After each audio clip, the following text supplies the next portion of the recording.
Also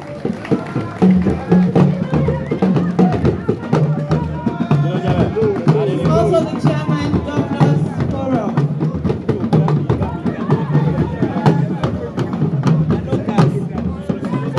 Don't touch me. Don't. You can't touch me. You can't. You're shaking me. Don't touch me. Oh, it's my tribal.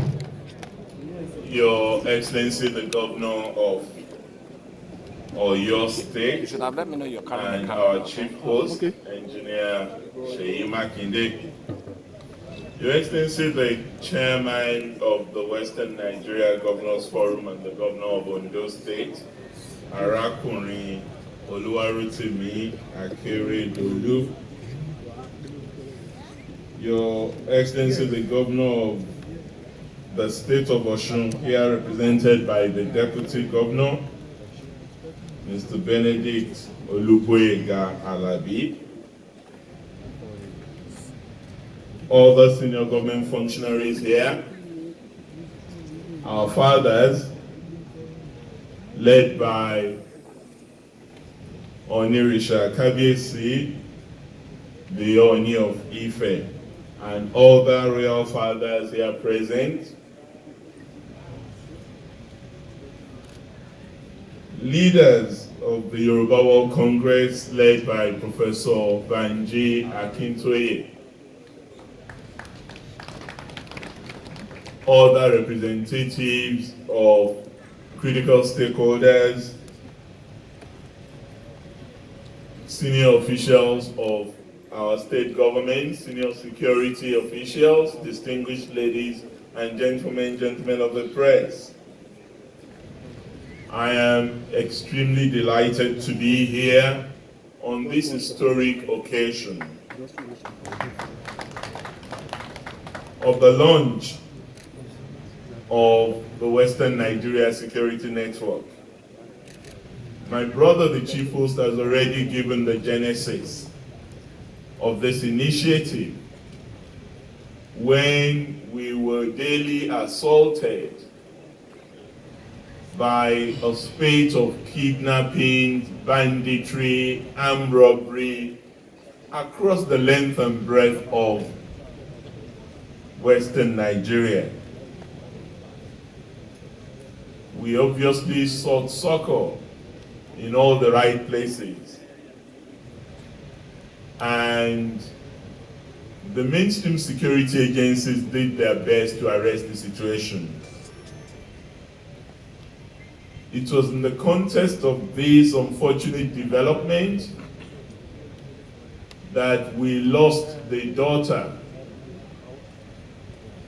of our leader in Afenifere, Pa Ruben Fashoranti. And that further put, and rightfully so, a lot of pressure on the leadership, the political leadership in the Southwest to do something about the fear in our communities and constituencies where our people were not sleeping with their two eyes closed. And as elected leaders of the South, of our various states, our primary responsibility, according to Section 14(2) of the Nigerian Constitution 1999 as amended, is the security and welfare of our citizens. And that was what informed the coming together of my colleagues and I to fashion a way that we can utilize to complement the work of our mainstream security agencies that are quite overstretched in their efforts to arrest the menace that afflicted not just our zone, but the entire country at the time. But having been a relatively peaceful zone, that had now started witnessing this problem, our people became extremely agitated.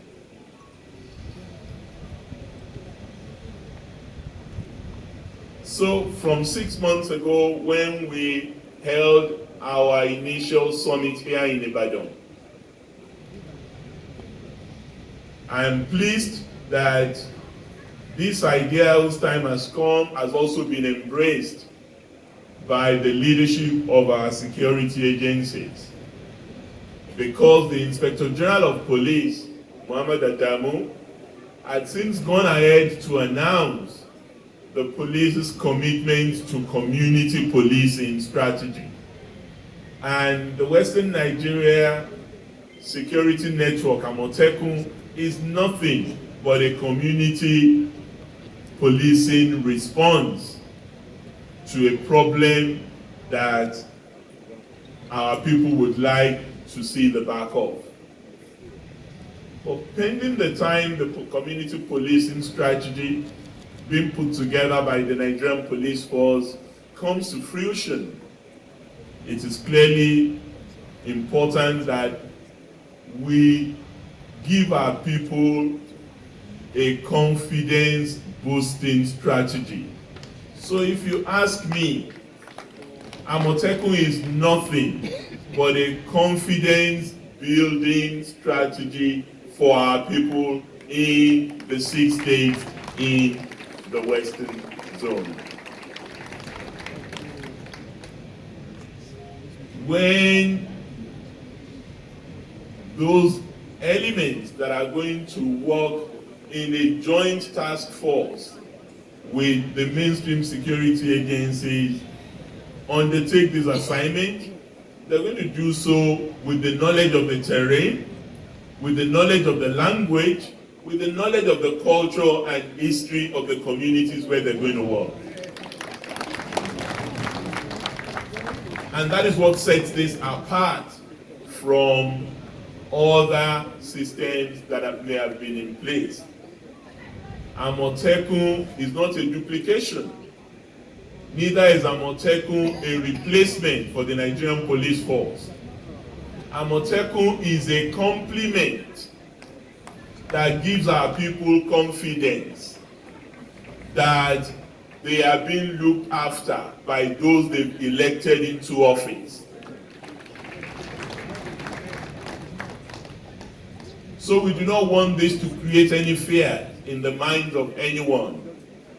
And we've seen all manner of things in the social media. Although we are not responsible for it, and we cannot explain it, but we see those things that have proliferated the social media as an attempt to sabotage what we are doing.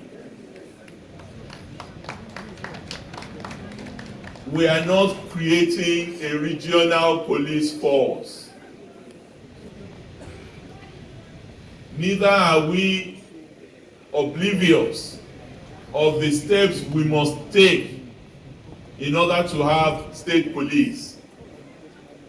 Yes, some of us are unapologetic, inveterate advocates of state police. But we are also law-abiding citizens of Nigeria. We know the process and the procedures that we need to undergo in order to get to that point. We know we need a constitutional amendment, and we're not there yet. That will not stop us from continuing to campaign for a policing arrangement that is at a multi-level, but most importantly, that is close to our people.